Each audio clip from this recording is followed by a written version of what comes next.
My husband thought I only knew enough Italian to order pasta on vacation. A few polite phrases, a toast, maybe the names of wine regions I had visited as a tourist. That is what he believed, and for 8 years of marriage I let him believe it, because there is a particular kind of safety in being underestimated. Then one foggy evening in San Francisco, over black truffle risotto and a bottle of wine I had personally selected from my own cellar, I heard him ask another woman how many more weeks it would take before a judge declared me mentally incompetent. I did not gasp. I did not set down my fork. I simply lowered my eyes and let my hand tremble slightly around the stem of my wine glass, because sometimes the most dangerous thing you can do is let someone know that you understand exactly what is being done to you. My name is Margot Ellison. I am 57 years old, and that night I was sitting inside a private dining room on the top floor of a hotel, overlooking the bay, watching fog roll against the windows while my husband calmly discussed the theft of my life. The restaurant did not use printed menus. Each course arrived on hand-thrown ceramic plates, described quietly by a server who seemed to materialize and vanish without disturbing the air. Grant had chosen the place because he wanted to impress Bianca Conti, an elegant import executive from Verona who ran a wine distribution company with reach across half of Europe. He said she might help expand Ellison Estate Wines, the company I had spent 28 years building from 12 acres of rocky soil into 11 working vineyards across 2 counties. What he did not say, what I had to learn by pretending to be someone I was not, was that she had already been inside my home, inside my business, and judging by the way his hand kept finding hers beneath the table, inside my marriage as well. "Try the risotto, sweetheart," Grant said, lifting a small forkful toward my mouth. "You barely touched your lunch." His voice was soft, patient, pitched for an audience. I had learned something about cruelty over the previous few months. The most practiced kind rarely sounds cruel to anyone watching. It sounds concerned. It adjusts your napkin. It finishes your sentences before you can. It tells strangers you are tired before you have said a single word. I opened my mouth and accepted the bite, and Grant smiled at Bianca as though he deserved credit for feeding his own wife. "Margot has had some difficult days lately," he explained, keeping his tone gentle. "Memory lapses, confusion. Nothing serious yet, we hope, but I try not to overwhelm her with business talk anymore." I looked down at my plate and counted 3 slow breaths before I trusted my voice. "I still understand my own company, Grant," I said. He placed his hand over mine on the tablecloth. To anyone watching, it would have looked tender. His fingers tightened just enough to remind me who was speaking now. "Of course you do," he said. "I only mean you deserve to rest." Bianca offered me a polished, practiced smile. She was somewhere in her early 40s, dressed in cream silk, a thin gold watch catching the light every time she reached for her glass. "Your properties are admired even in Italy, Mrs. Ellison," she said, in careful, elegant English. "The restoration of the old stone cellar at your flagship estate is especially beautiful. I have seen photographs." "Thank you," I answered. "I spent 6 years in Montalcino studying viticulture before I ever bought a single acre here." Grant laughed lightly, the sound of a man dismissing something irrelevant. "That was a lifetime ago. She remembers Tuscany more clearly than she remembers yesterday." Bianca's smile widened, and then, believing she had finally found the moment to speak freely, she turned toward my husband and switched languages entirely. "Does she always drift into the past when she gets nervous?" she asked him in Italian, her voice low and casual, as if I were furniture that had briefly caught her attention.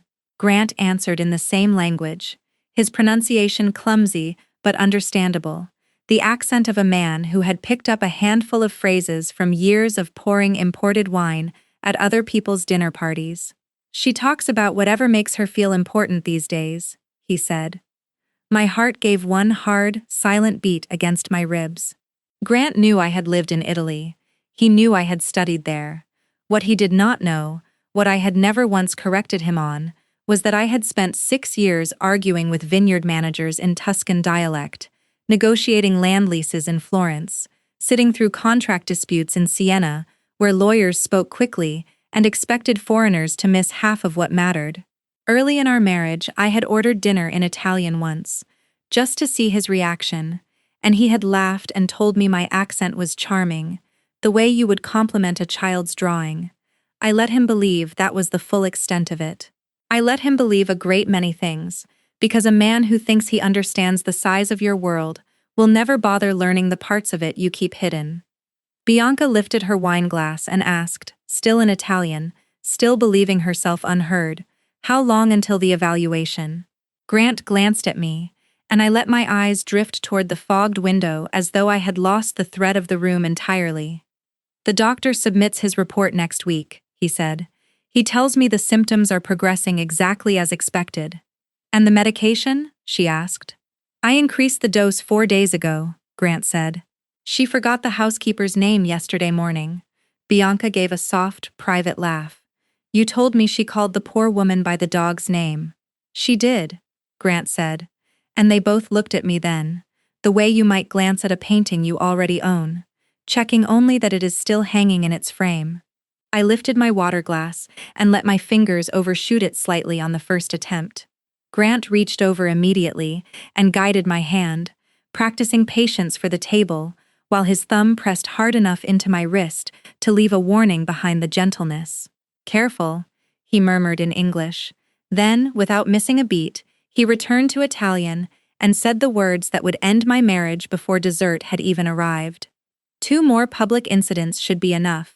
Once the court grants me emergency authority, I can approve the sale. I felt something inside me grow cold, though not in the way people imagine when they picture a heart breaking.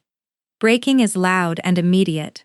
This was slower, a kind of quiet freezing that happens only after love has exhausted every excuse it can offer on your behalf. For months I had been losing small pieces of myself, forgetting appointments, waking with headaches that scraped behind my eyes, stumbling on stairs I had climbed 1,000 times without a single misstep.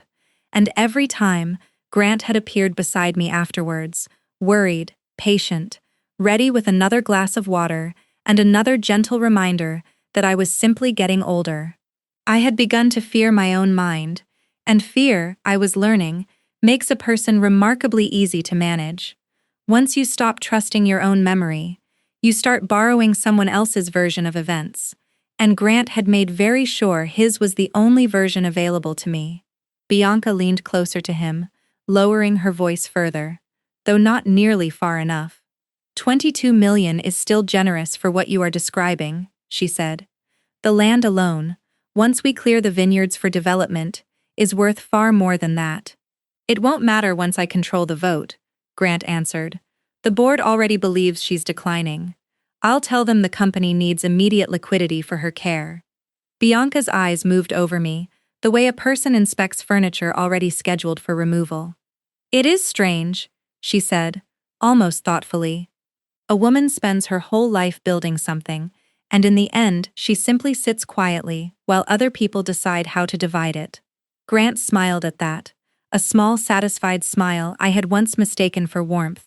Soon, he said, she won't even know what she owned. That was the moment I understood the entire shape of what was happening to me. The affair hurt, but I had already suspected the affair for weeks. Betrayal is rarely only about the affair itself. It is about the private contempt that makes betrayal possible in the first place, the quiet decision one person makes that the other has become disposable. Grant did not simply want another woman. He needed me diminished, erased just enough that he could feel entitled to everything I had spent nearly 3 decades building with my own 2 hands. Some people cannot stand beside a strong person for long without eventually wanting to inherit that strength, and the only way they know how to take it is by destroying the person who carries it. I let my spoon slip from my fingers. It struck the plate with a sharp, deliberate crack, and Grant turned toward me instantly, his face rearranging itself into concern. "Margot?" he said. I blinked at him, slow and unfocused. "I'm sorry. My hand." "It's all right," he said, loud enough for Bianca's benefit, already reaching to wipe a small drop of sauce from my sleeve, already sighing quietly, as though caring for me had cost him years of his own life. I turned to Bianca and gave her a weak, embarrassed smile. "Forgive me," I said in English. "I seem to be tired tonight," she answered warmly enough. "There is nothing to forgive." But the moment Grant looked away to signal the server, she leaned toward me and whispered, in Italian, believing the words would land on nothing but confusion. "Enjoy these dinners while you still can. Soon you will be eating from a tray in a locked room." I held her gaze for exactly 1 second, no longer, and let my eyes go soft and distant. She saw an aging woman quietly disappearing into herself. What she did not see was the young woman who had once stood in a freezing stone warehouse outside Montalcino while 3 contractors tried to hide structural damage behind polite, evasive language, and learned that night that people reveal their truest plans the moment they believe the least important person in the room cannot possibly understand them. The rest of dinner passed the way I imagine a trial does for the accused. Every gesture noted, every word weighed twice. Grant signed the check using the company card without a flicker of hesitation, as if the money had always belonged only to him. At the elevator, he draped my coat gently around my shoulders and told Bianca he would send the medical documents by morning. Then, as the doors slid open, he leaned close to my ear and spoke one final time in Italian, his voice soft as a lullaby. "A few more weeks, Margot. Then you won't be my problem anymore." I turned toward him slowly and gave him the same confused, grateful smile he had spent months teaching me to wear. "Did you say something?" I asked. Relief passed over his face, so plainly it was almost painful to watch. "Nothing important," he said, guiding me gently into the elevator, never once suspecting that those 2 small words had just become the greatest mistake of his life. To understand how a woman who built an empire from 12 acres of rocky soil ended up standing in an elevator, pretending not to understand her own husband, you have to go back nearly 30 years, to a version of me who owned nothing but a duffel bag, and a stubborn belief that dirt could be taught to grow something beautiful if you were patient enough with it. I was 24 when I flew to Tuscany with almost no money and a scholarship letter from a small agricultural institute outside Montalcino. I did not speak a word of Italian when I landed. I learned it the way you learn anything that matters, badly at first, humiliated often, corrected by old men in vineyards who had no patience for my mistakes, and even less patience for my accent. Within 6 years I could argue Elise and Florentine dialect, sit through a contract dispute in Siena without losing the thread, and taste a barrel sample and tell you, in the language of the people who had grown that grape for 4 generations, exactly what had gone wrong with the fermentation. I came home with a diploma, a battered notebook full of soil notes, and a plan nobody in California believed would work. I bought my first 12 acres at 29, with a loan I was terrified I would never repay, land that everyone in the county considered too rocky and too dry to be worth the effort. I proved them wrong slowly, one difficult harvest at a time. By the time I was 40, Ellison Estate Wines owned 4 properties. By 50, it was 11, stretched across 2 counties, with a flagship estate whose old stone cellar I had personally overseen the restoration of, brick by brick, because I refused to let a building with that much history be gutted by someone who only cared about efficiency. David, my first husband, had been beside me for most of that climb. He managed the business side while I managed the land, and for 22 years we built something together that felt less like a company and more like a second child. When he died of a sudden heart failure at 61, I did not simply lose a husband. I lost the only other person alive who understood exactly what it had cost to build what we had, and I do not think I ever fully recovered from that particular kind of loneliness, no matter how well I hid it from the people around me. Grief does strange things to a person who has spent her whole life solving problems with her hands. I threw myself into the vineyards even harder after David died, because a damaged trellis could be repaired, a failing irrigation line could be replaced, and a bad harvest could always be corrected the following year. Grief offered no such instructions. There was no drawing to follow, no final inspection to pass. I became efficient and distant in ways that worried my daughter, though I did not see it clearly at the time. Lily was 23 when her father died, already living in Denver, already building her own life far from the vineyards she had grown up wandering through as a child. She used to run barefoot down the rows at our very first property, back when it was still just 12 acres and a half-finished tasting room, holding up bunches of grapes and declaring, with the absolute certainty only an 8-year-old can manage, that she was going to become a winemaker someday and fix everything her mother had done wrong. That memory sat inside a small silver frame on my dresser for years. Lily at 8, sunburned and grinning, dirt on her knees, a photograph I moved with me through every version of my life afterwards, though I noticed, looking back, that somewhere along the way I had started keeping it turned slightly toward the wall. I met Grant Sorensen 3 years after David died, at an industry dinner where he was working as a sommelier for a restaurant group that carried several of my wines. He was attentive in a way that felt, at the time, like exactly what I needed. He asked thoughtful questions about the soil composition at my flagship estate. He remembered small details from previous conversations. He made me laugh again, which was something I had not done easily in a very long time. We married 18 months later, and I gave him a role in the company almost immediately, managing daily operations across the 11 properties, because it seemed natural. After all, he had spent years around wine and understood the industry, and I was lonely enough to mistake attention for genuine understanding. It took years for me to notice what should have been obvious from the beginning, that Grant did not simply want to be useful to the company. He wanted to be seen as its architect, and standing beside something he had not built was slowly turning into something closer to resentment than pride. The symptoms began quietly, almost a year before that dinner in San Francisco, so gradually that I did not connect them to anything sinister at first. I forgot a lunch appointment with our head winemaker, something I had never done in nearly 3 decades of running the company. I woke some mornings with headaches sharp enough to make sunlight through the curtains feel like a physical assault.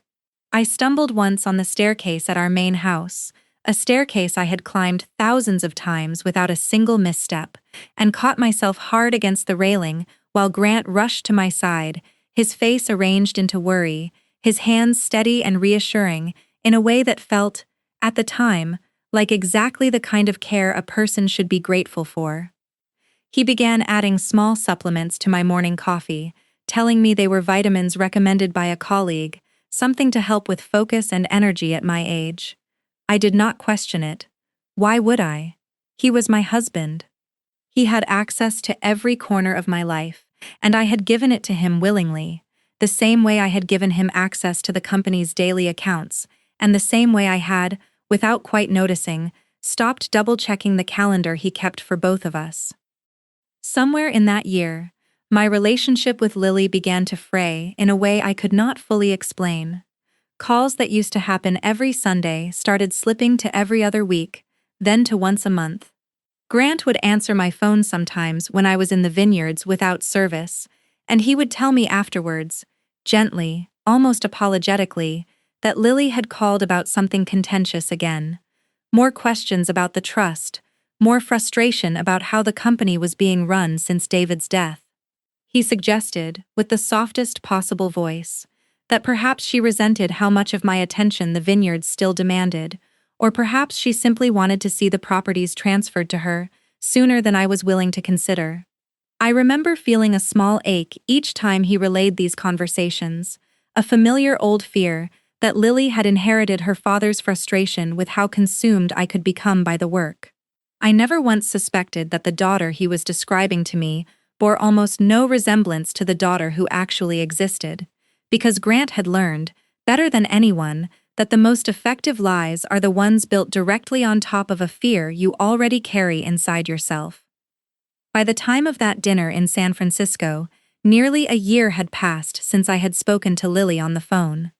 Grant told me she had stopped calling because she was angry about the company, angry that I had not yet restructured the trust to her satisfaction, and I had accepted that explanation the way I had accepted so many others that year, because my thoughts had grown cloudy and exhausting to untangle, and every difficult conversation left me feeling like I was wading through fog thicker than the kind rolling off the bay outside that restaurant window. That is one of the quiet dangers of being isolated from someone you love. It rarely begins with a locked door. It begins with an explanation just plausible enough, just close enough to a fear you already carry, that accepting it feels easier than fighting through the confusion to reach the truth on your own.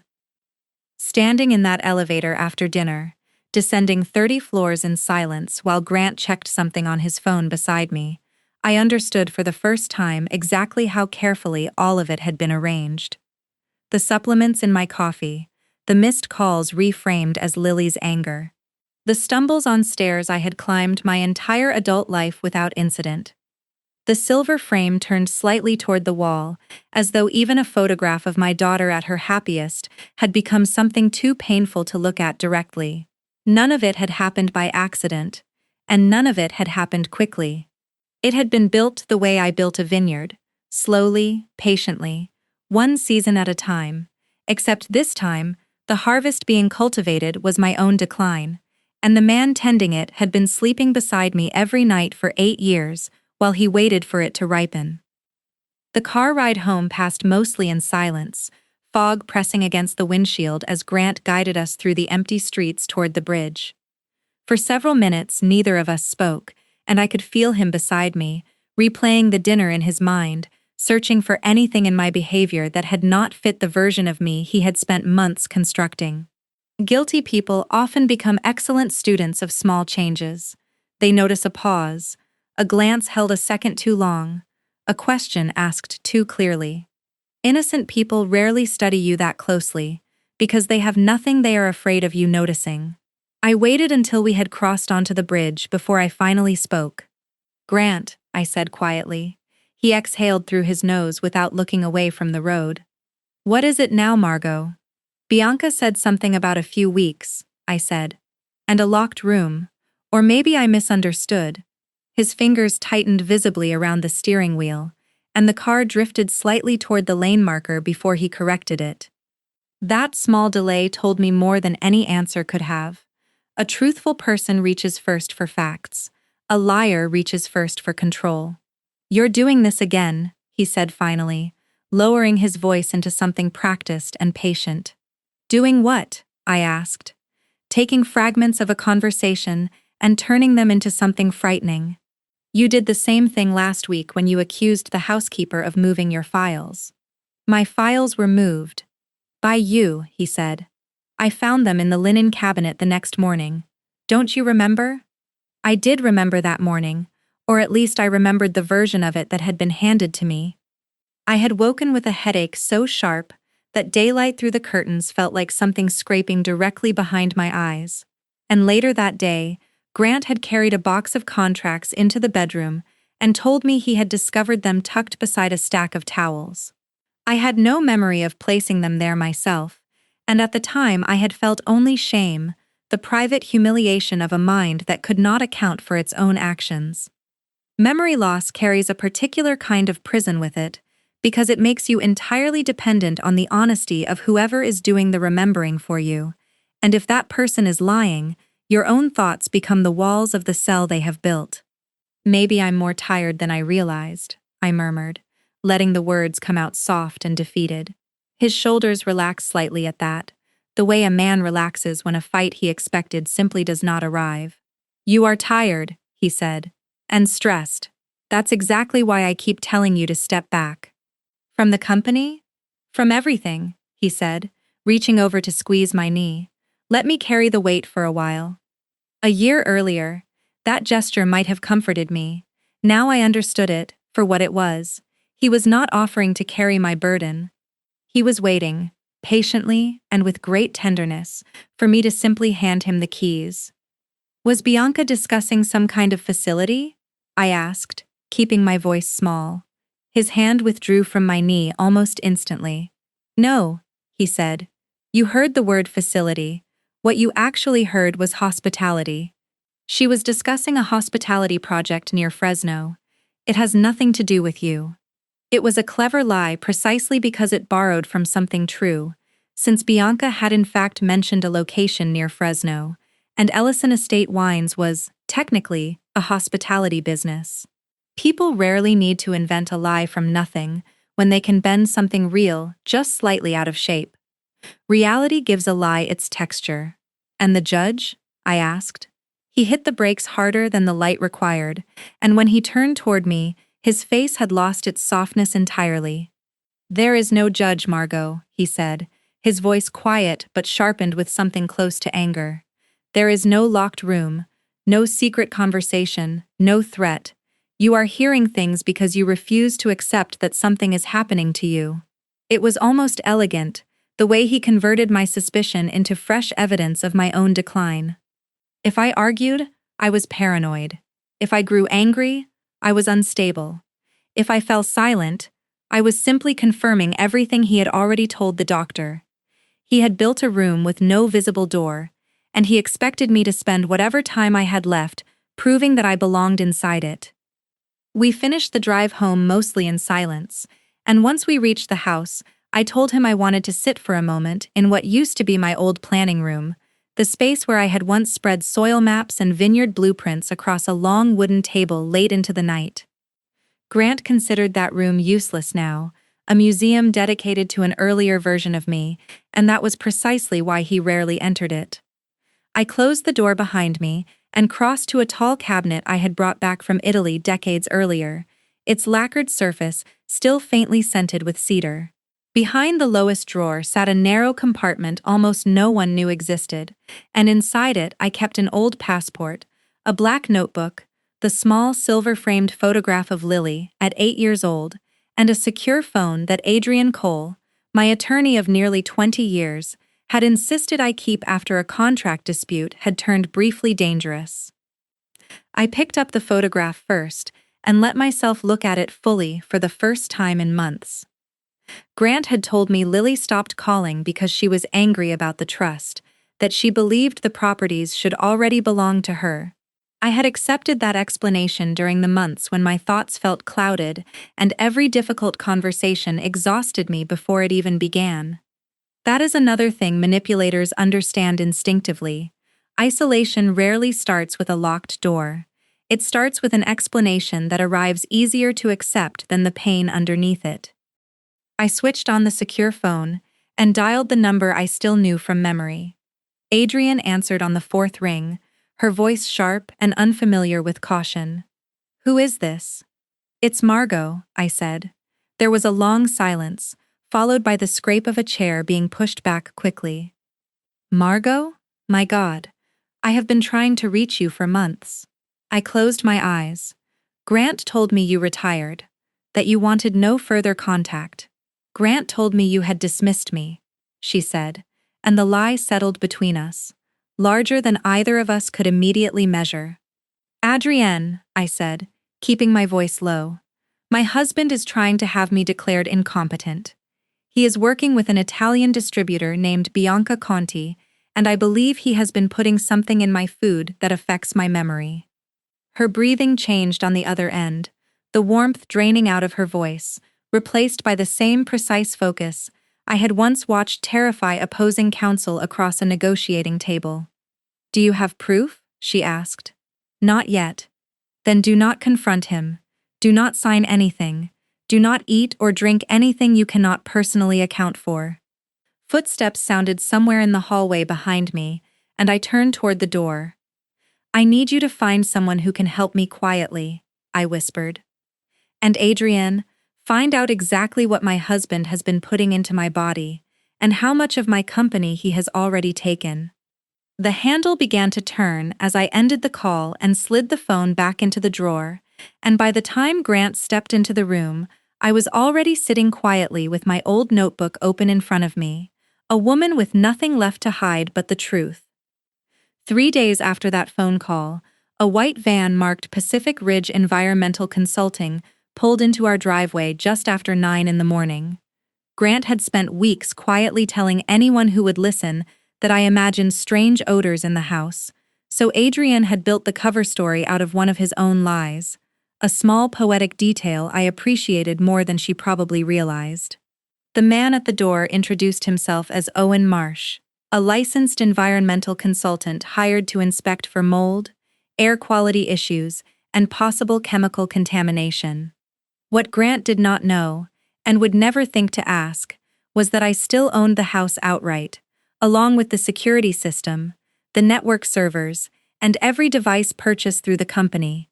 Before Owen arrived, I had signed written authorization allowing him to examine those systems, collect samples from my own belongings, and inspect any room legally under my control. He was not breaking into Grant's life. He was helping me quietly reclaim access to my own. My wife keeps smelling smoke and mildew that isn't there, Grant explained at the door, his tone carrying the practiced weariness of a man accustomed to apologizing for me. Owen glanced my way with the detached politeness of someone used to walking into tense homes. Sometimes odors trace back to ventilation, cleaning products, medication storage, or moisture inside the walls, he said. I'll start with the common areas today, and return later if the lab work suggests anything further. That last detail mattered more than it seemed. Owen was not going to uncover an entire conspiracy in one visit. He planned to collect only what he could justify, then return under documented follow-up appointments, while Priya Nandan, the forensic analyst Adrian had brought in, worked separately through financial records I still legally controlled. Grant let him inside without much thought, because Owen looked ordinary in his work boots and clipboard. And wealth has a way of making people careless around anyone who does not resemble a threat. The truth is that the people who understand how a building's hidden systems work often know far more about what is happening inside it than the person standing at the top floor admiring the view. I sat at the kitchen table, while Grant set a mug of tea in front of me. "Drink this," he said. "You seem foggy this morning." I lifted the cup, caught the faint, unfamiliar sweetness he had recently started adding, and set it back down without tasting it. Owen checked the baseboards, photographed the vents, and asked casually where household medications were kept. Grant pointed upstairs. "My wife takes several supplements," he said. "She forgets what half of them are even for." "I do not forget," I said quietly. Grant gave Owen a tired, apologetic smile. "This is exactly what I mean." Owen wrote something on his clipboard without changing his expression, and to Grant it looked like a stranger simply documenting my decline.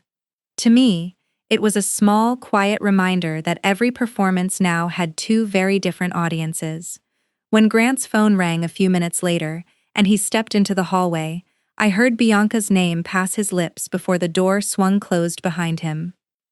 Owen continued measuring the wall without looking up. "Which container?" he asked quietly. "Blue bottle in the upstairs cabinet," I said. "There are matching capsules in the pantry drawer as well." He nodded once and kept working. Over the next 40 minutes, he stayed strictly within the boundaries of what I had authorized, collecting a residue sample from the mug Grant had prepared, photographing the labels on my supplements, and copying the access log from our home security panel using the administrator credentials still registered in my name. He never touched Grant's private phone or personal accounts. Instead, he quietly documented that Grant had made himself the sole remote administrator of the entire system, receiving alerts every time I opened my office, my medicine cabinet, or any exterior door. Control, I was beginning to understand, disguises itself very comfortably as protection. Grant had told me the cameras existed in case I fell. In truth, they let him track my every movement, know exactly whom I spoke to, and monitor whether I reached for anything he had not deliberately placed in my hands. Before he left, Owen scheduled a follow-up visit for ventilation monitoring and installed small air quality sensors in my old planning room, the kitchen, and the upstairs hallway.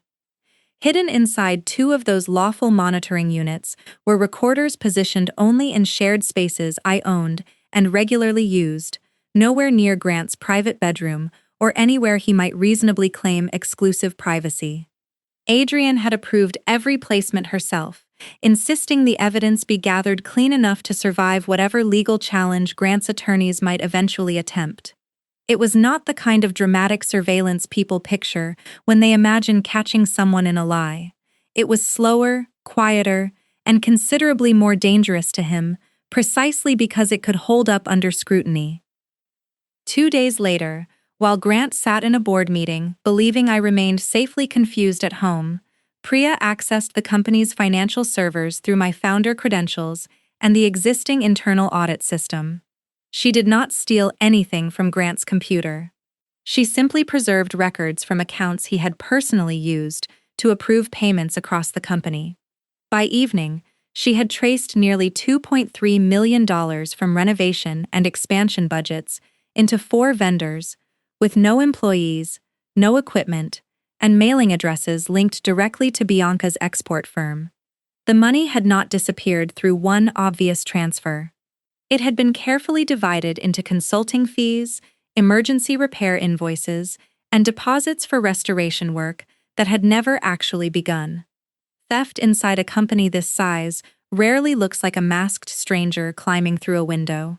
It looks like paperwork approved by someone trusted enough that no one ever bothers reading the second page. The laboratory results reached me the following morning through Adrian's secure line while I sat alone in my old planning room. "The capsules are not vitamins," she said, her voice carefully controlled. "They contain compounds capable of causing sedation, poor balance, confusion, and short-term memory disruption. The dosages are inconsistent, which is why the effects have seemed unpredictable." My hand tightened around the phone. "How long?" I asked. "We cannot prove that yet." "Months? Possibly," she said.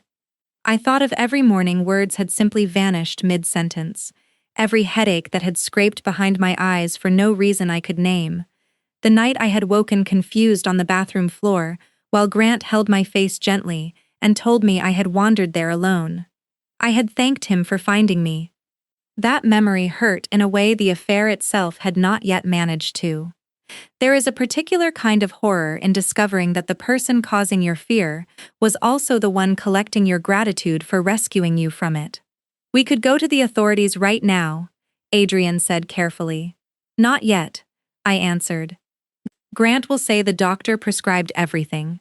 The doctor will call my accusations paranoia. Bianca will simply leave the country, and the board will remember only the woman who forgot her own speech." Adrian was quiet for a long moment, understanding the risk even as she clearly hated my answer. "Then we need them speaking plainly," she finally said, "without leading them, without provoking them into caution."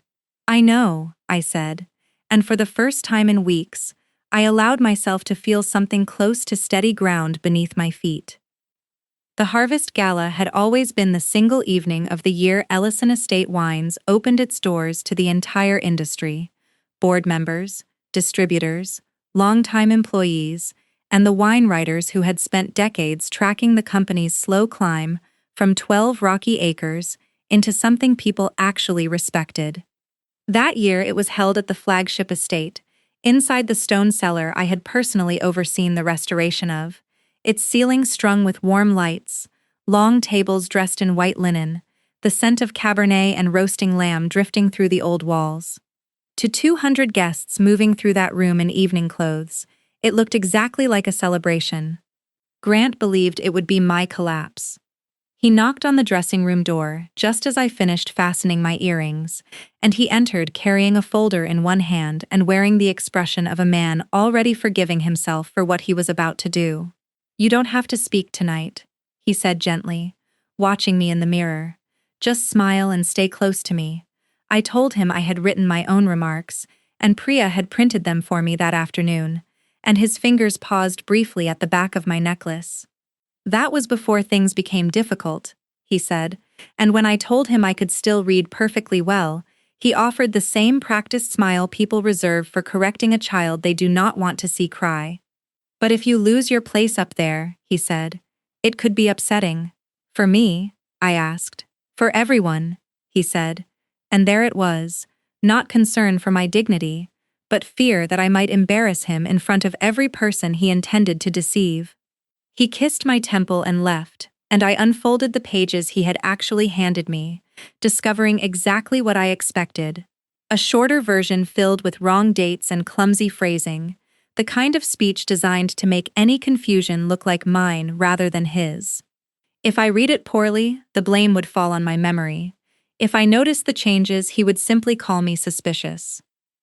I folded the real pages away and walked toward the ballroom carrying his instead, because tonight I intended to give him a performance he would remember for the rest of his life.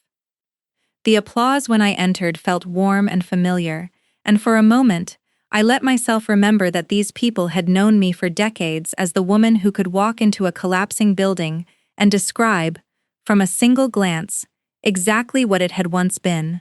Now they watched me descend the stairs as though I might shatter before reaching the floor. I greeted our oldest investor first, a soft-spoken man named Arthur, and called him by his late brother's name instead of his own. His smile faltered instantly. "It's Arthur, Margot," he said quietly, and I pressed a hand to my mouth and apologized, watching pity settle into his eyes in a way that unsettled me more than anger ever could have. Pity rarely intends cruelty, yet it reduces a person faster than hostility does, because hatred at least recognizes strength while pity only searches for the nearest chair to guide you into. When the master of ceremonies finally introduced me, I stepped onto the small platform carrying Grant's altered pages, and the lights felt brighter than I remembered. Or perhaps I had simply become more aware of how exposed a person feels while an entire room waits patiently for her to fail. I began the speech and deliberately stumbled through it, skipping a line, repeating another, calling our export partner by the wrong company name, watching the murmur ripple quietly across the tables. Halfway through, I looked toward the ballroom doors and said, softly enough for the microphone to carry it perfectly, "Lily should be here by now." The room went completely still. Grant climbed the platform steps immediately and took the pages gently from my hands. "Margot," he said, his voice pitched for the audience. "Lily lives in Denver." I blinked at him with practiced confusion. "She's 17, I said. "She said she'd help with the flowers." Several people turned away, because every one of them knew Lily was 32 years old, and Grant wrapped an arm around my shoulders and addressed the room with a quiet, rehearsed sadness. "I'm sorry," he said. "Some evenings are harder than others." The applause that followed was not for the speech. It was for rescuing me from the silence, and Grant guided me off the platform with his grip tightening around my arm the moment we reached the hallway. "What were you thinking?" he whispered. "I wanted to finish," I said. "You could barely form a sentence." "Did I embarrass you?" I asked, and for one brief instant I saw something flash across his face before concern buried it again. "I'm worried about you," he said, and I answered simply, "Of course you are." Bianca arrived nearly half an hour later in a deep green gown, moving through the room with the quiet confidence of someone already walking through a property she considered hers. Grant introduced her to the board as our future strategic partner, describing my episode in a low, careful voice while she touched his sleeve with a familiarity none of the guests seemed to notice, or perhaps chose not to. Later, I sat alone near the wide windows overlooking the vineyard rows, letting them believe I was too dazed to follow the room, and Bianca crossed to crouch beside my chair. "You were very brave tonight," she said in English, before switching smoothly to Italian.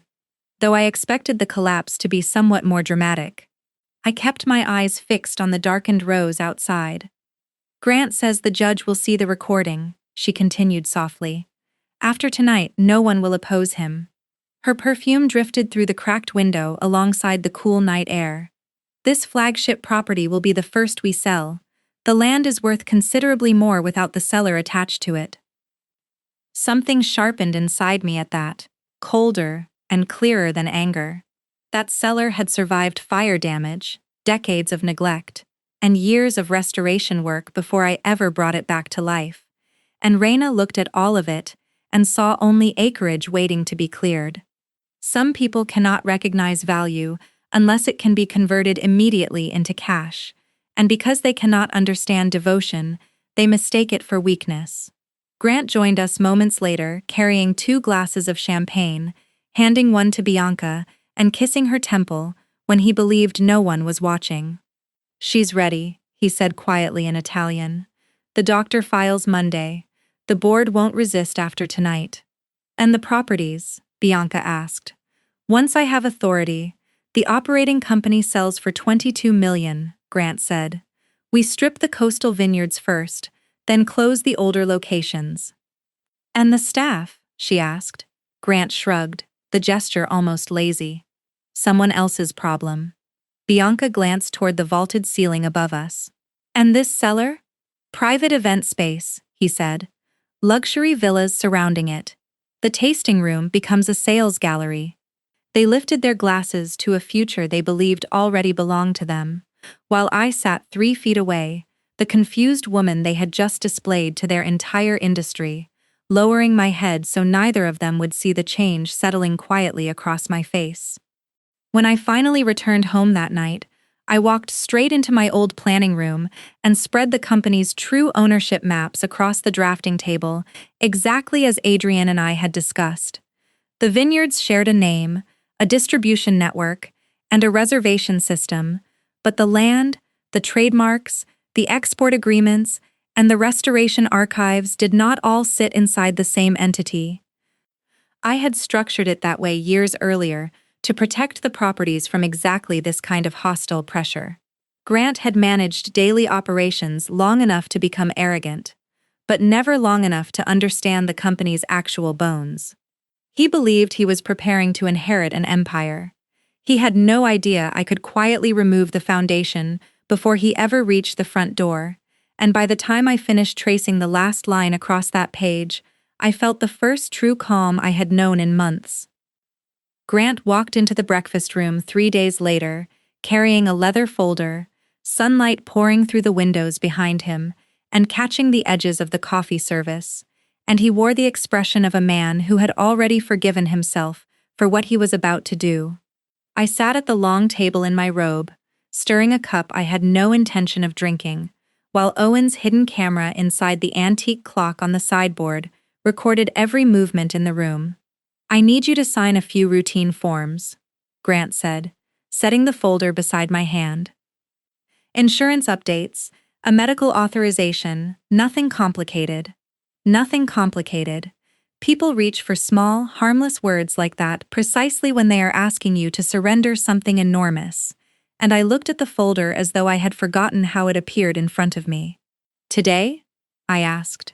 "It has to be today," he said, and beneath the gentleness I could hear the urgency he was working hard to disguise, because Bianca's $22 million was already sitting in escrow, and greed had shortened whatever patience he had left. He pulled the chair beside me close enough that his knee brushed mine. "You trust me, don't you?" he asked.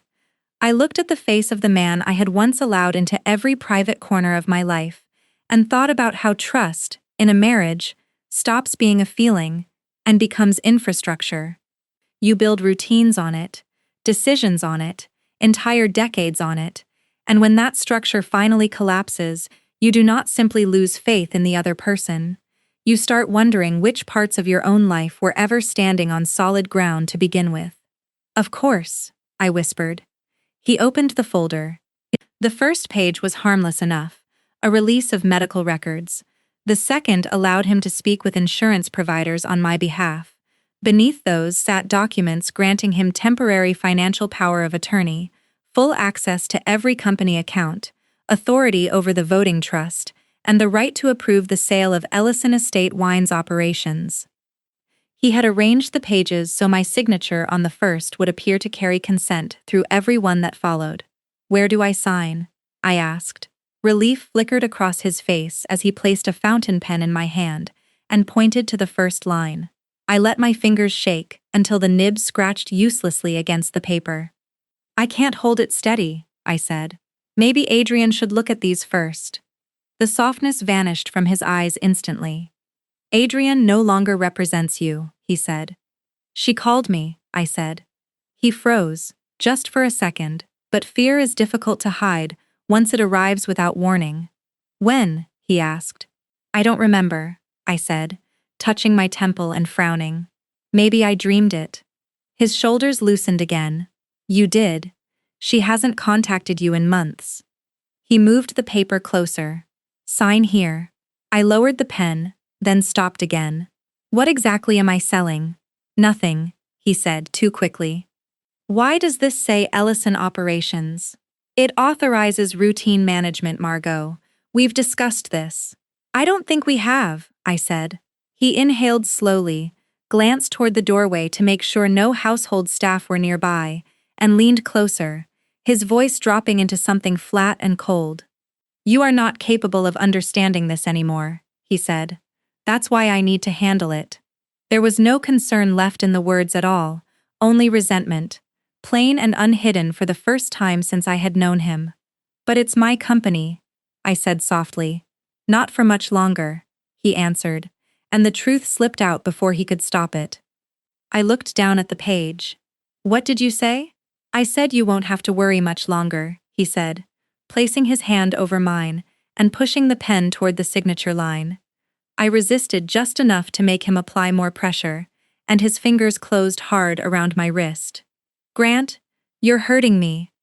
Then stop fighting me, he said. I want to read it, I said, and he pulled my hand down harder, the nib tearing a small line across the paper. Do you have any idea what it's been like waiting for you to step aside? He hissed. 8 years of listening to people call me Margot Ellison's husband. 8 years of watching you make every final decision while I did the actual work. You told me you were proud of me, I said. He laughed once, without any warmth in it at all. I said what you needed to hear. That sentence hurt more than the pressure around my wrist. A cruel confession often reveals that the past was not entirely false in its details, only that one person had been quietly assigning it a different meaning the entire time. What I had remembered as partnership, Grant remembered as humiliation. What I had felt as generosity, he had experienced as something owed to him. I gave you a home, I said. I saved you from starting over with nothing, and made sure I never forgot it, he said. I never used it against you. You didn't have to. Everyone always knew whose money it was. His face hovered inches from mine now. I gave you 8 years of my life. The least you can do is leave me something worth having. He forced the pen downward, and I let my hand drag across the line, leaving a broken, uneven mark that looked nothing like my legal signature. He did not notice. He was too busy watching what he believed was victory. He turned the page and made me repeat it, then again, until every authorization carried the same distorted scrawl. By the time he released my wrist, a dark bruise had already begun forming beneath the skin. There, he said. That wasn't so difficult. I cradled my arm against my chest. Are you angry with me? I asked. His expression softened at once, the mask sliding back into place because he believed the dangerous moment had already passed. No, sweetheart, he said. I'm trying to protect you. He kissed the top of my head and carried the folder into the adjoining study. I remained at the table and stared at my untouched coffee while the receiver hidden beneath the table carried his phone call directly into Owen's recording system. It's done, Grant said. Bianca answered in Italian. She signed everything? She didn't even know what she was signing, Grant said, and laughed softly. You should have seen the signature. It looked like a child wrote it. The bank confirmed the funds, Bianca said. We close tomorrow night at the flagship estate. Why there? Grant asked. Because I want to celebrate in the cellar she loves so much, she said. And after? The transport company will take her directly to Cedarbrook, she said. My chest tightened, but I kept perfectly still and kept listening. Once she's gone, Grant said, lowering his voice further. We announce the sale. The board members who cooperated get their bonuses. The doctor files the final report Monday. No delays, Bianca said. My own family has money tied to this transfer. There won't be any, Grant said. Margot is finished. I looked down at the bruise darkening across my wrist and understood something I had somehow managed to avoid admitting, even after the drugs, the affair, and the stolen money. Grant did not merely want control of what I had built. He wanted the satisfaction of watching me become powerless in front of everyone who had once respected me. Some people are never content simply to win. They need the person who helped them build everything to feel small enough that their own betrayal begins to resemble justice in their minds. The secure phone vibrated quietly against my leg beneath the table, and Owen's message appeared on the screen. "We have the video, the audio, and the signatures. Investigators are ready whenever you are." Adrian called moments later, her voice careful and urgent. "They want to move on him tonight," she said. "We have more than enough for coercion and financial abuse." I watched Grant cross the hallway, carrying the folder like a trophy he had already earned. "Not yet," I said quietly. "Margot, he hurt you." "Tomorrow, the money moves," I said. "Bianca will be there in person, and everyone involved signs the same transaction in the same room. Let them finish building the stage before we bring it down around them." Adrienne was silent for a long moment, because she knew I was right, even if she hated the answer, and somewhere down the hall I could hear Grant already speaking to someone else about Cedarbrook Memory Care, describing the room they were preparing for me, as though he were choosing a hotel suite rather than a cage. The flagship estate had never looked more beautiful than it did the night my husband tried to erase me from it. Rain drummed softly against the old stone cellar as the space filled with white orchids, silver champagne buckets, and a string quartet arranged beneath the vaulted ceiling I had personally overseen the restoration of, brick by brick, decades earlier. Grant had designed every detail himself, wanting the evening to look dignified, generous, almost loving, because betrayal at its most calculated rarely wants to appear ugly. It wants witnesses to remember soft music and a devoted husband doing what had to be done for his confused wife. He insisted I arrive in a wheelchair. "You've been unsteady all day," he said, fastening the belt across my waist loudly enough for the driver and 2 staff members to hear. I wore the ivory suit I had chosen years earlier, the one Lily had once told me made the old cellar look truly alive, and I kept my bruised wrist hidden beneath a folded blanket, while Grant never once looked toward it. People who cause pain often become remarkably blind to the evidence once they believe their victim has already accepted the explanation. 2 attendants wheeled me across the stone floor as employees I had hired years earlier lined the corridor, smiling too carefully, following a private memo Grant had circulated explaining that my condition had worsened. That is how credibility is usually stripped away from a person, not through one dramatic accusation, but through small, quiet instructions that teach everyone around them to interpret every word as a symptom. Bianca stood near the signing table, in deep red silk, champagne flute in hand, already carrying herself like a woman who owned the property beneath her feet. Beside her stood 2 attorneys, an escrow officer, 3 board members, and a photographer Grant had hired to document what he called a historic transition.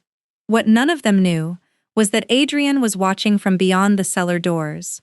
Investigators were already positioned inside the building, and 2 members of the serving staff were not servers at all. The signing table sat beneath the original Ellison crest, a cluster of grapes wrapped around a compass I had designed myself at 29, meant to represent direction through uncertainty. Grant stood beneath it now, explaining to the room that he was assuming control because my health no longer allowed me to manage the company responsibly, and I listened without reacting, because a convincing lie often borrows the language of care, so that people are less likely to question cruelty when it arrives dressed as sacrifice. Bianca's attorney read the closing summary aloud. $22 million deposited into escrow, the buyer waiving the extended due diligence period, all disclosed debt and obligations accepted as part of the sale. One attorney hesitated and asked once more whether Bianca truly wished to proceed without further review, and she waved him off, having already reviewed the photographs Grant stole from a briefcase weeks earlier, having already let a projected figure of $118 million answer every question she never bothered asking. Grant signed first, quick and confident, never once pausing over the disclosure schedules, never noticing that the Ellison brand license terminated automatically the moment ownership changed hands. Greed had not made him blind. It had simply convinced him that reading carefully was something only less fortunate people needed to do. The escrow officer then placed a tablet across my knees. "Because this changes control of a founder-owned company," she explained. "The bank requires a recorded acknowledgement from the original majority owner." Grant crouched beside me instantly. "Yes, just like we discussed," he said. "I don't remember," I whispered. He closed his fingers around my bruised wrist and pressed my thumb to the screen himself. A green checkmark appeared, followed by a timestamp, and the recorded image of his hand controlling mine. "The funds have been released," the officer said. "Transfer of Ellison Estate Wines operations is complete." Champagne corks burst across the cellar. Grant rose so quickly he nearly tipped my chair, and Bianca threw her arms around him, kissing him openly beneath the crest of the company I had spent nearly 30 years building. He leaned down behind my wheelchair moments later, his breath warm against my ear. "Tomorrow, Margot, you'll wake up in a room without a view," he murmured. "Bianca and I will wake up owning everything you built." I placed my hands against the wheels and locked them. He signaled the attendants to move me. The chair did not budge. "Evelyn, don't make this difficult," he said, using David's dead wife's name instead of mine, a slip that revealed just how little of me he had actually been listening to. I unfastened the belt, let the blanket fall from my knees, and stood without assistance. No shaking, no confusion, no weakness at all. Grant's champagne glass slipped from his hand and shattered against the stone floor. Bianca's face lost every trace of its color. I smoothed the front of my ivory jacket and spoke in fluent Italian, the language they had both used against me for months, believing it belonged only to them.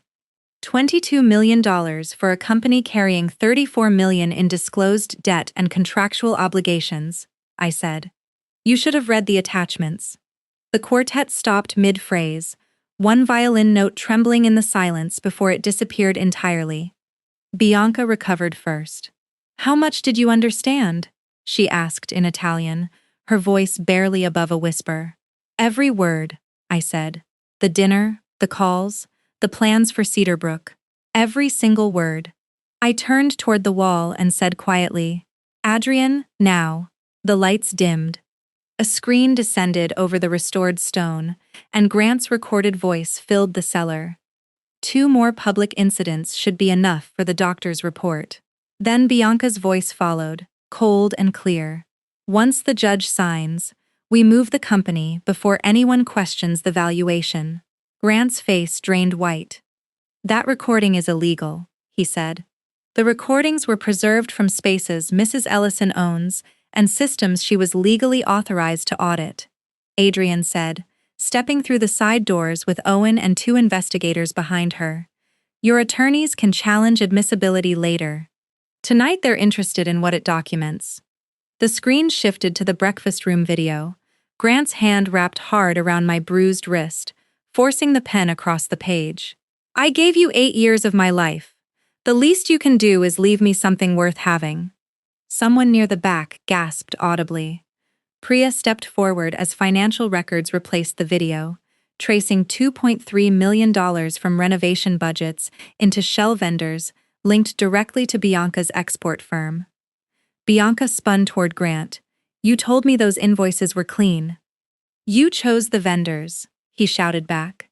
"You controlled the accounts." Their alliance began collapsing in real time, because partnerships built on greed remain loyal only while the reward is visible. The moment loss appeared, loyalty became something everyone scrambled to assign elsewhere. One investigator touched his earpiece. "The doctor has been detained for questioning," Adrian announced. "His office records are being secured under warrant." Bianca slammed her glass onto the table. "Reverse the transaction," she demanded of her attorney. "The funds have already been released," he said. "The liabilities were disclosed. You waived due diligence." "Blake Sorensen and Bianca Conti," an investigator said, stepping forward. "You are being detained on suspicion of financial exploitation, fraud, coercion, And conspiracy. Grant lunged toward me. You ruined me, he shouted, and hotel security intercepted him before he reached my chair, pulling his arms behind his back. This company was mine too, he yelled. I built it with you. No, I said. You stood beside what I built and waited for me to become weak enough to take it. That is not the same thing. As they placed him in restraints, the anger drained from his face, replaced by the same wounded softness he had used for months whenever he needed forgiveness. Margot, he said, tell them this got out of control. Even now he wanted me to explain him kindly, as though my love remained a spare key he could still use whenever consequences arrived. It did not get out of control, I said. It reached exactly the ending you designed. Red and blue light moved across the rain-streaked windows as they led them both out through the cellar I had spent decades bringing back to life, and I stood alone among the broken glass and scattered orchids, my hands completely still, no longer something anyone needed to watch for weakness.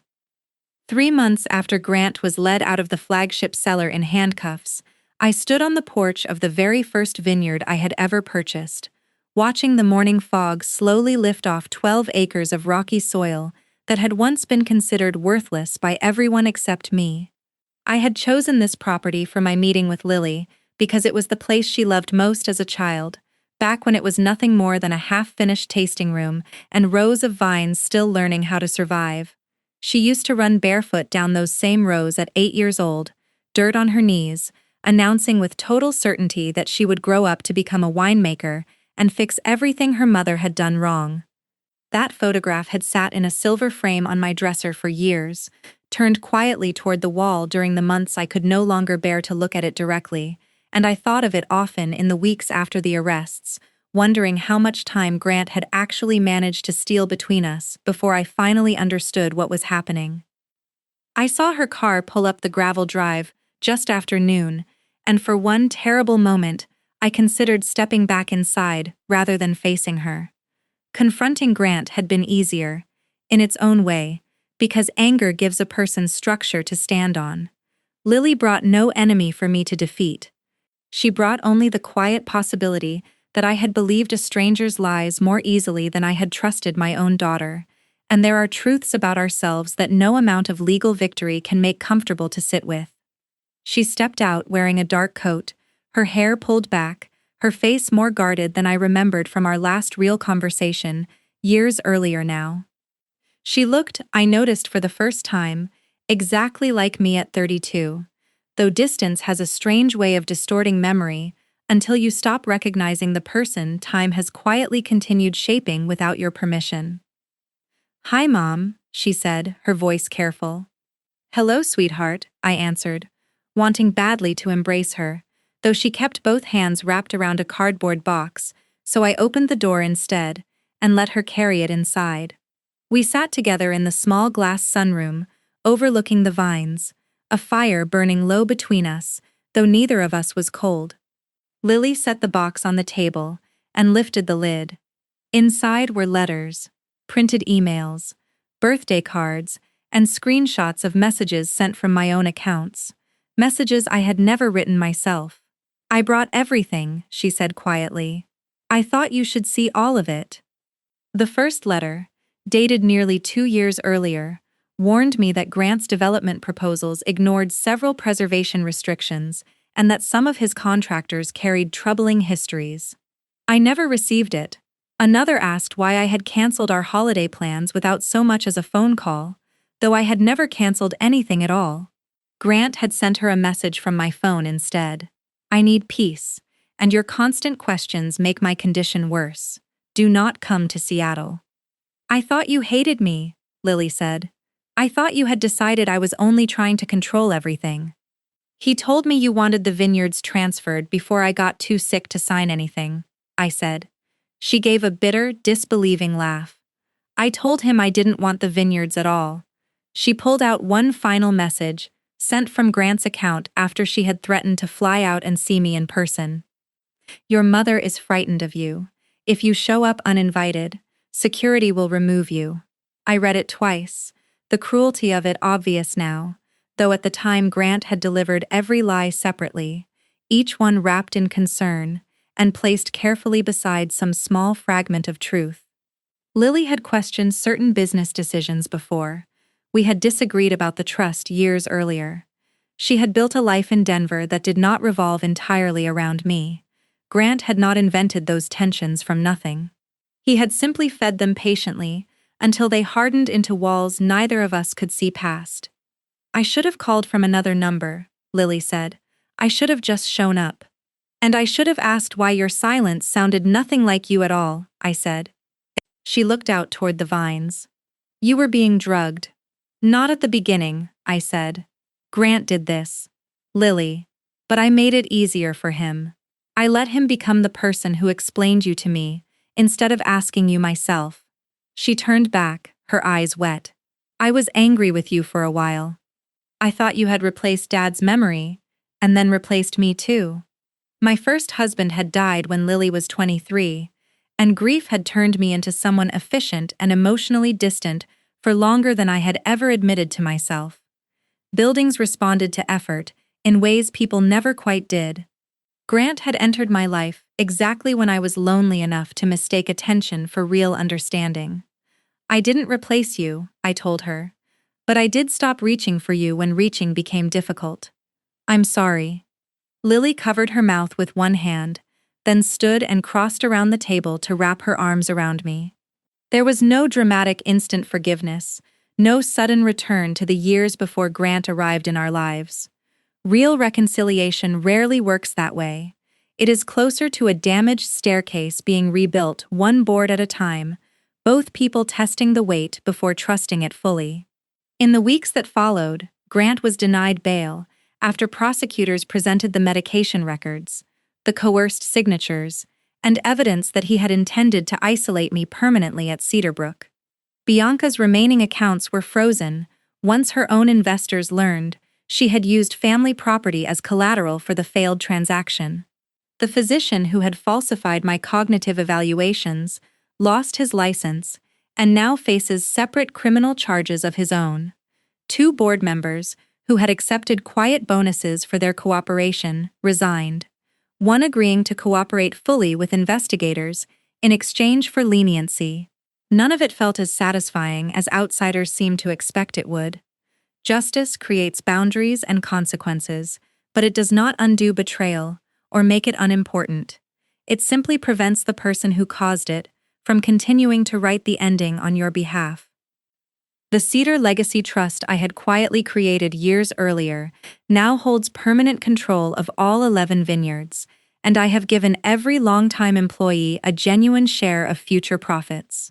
Lily agreed to join as the Trust's head of estate preservation, though she refused my offer to name her sole successor immediately.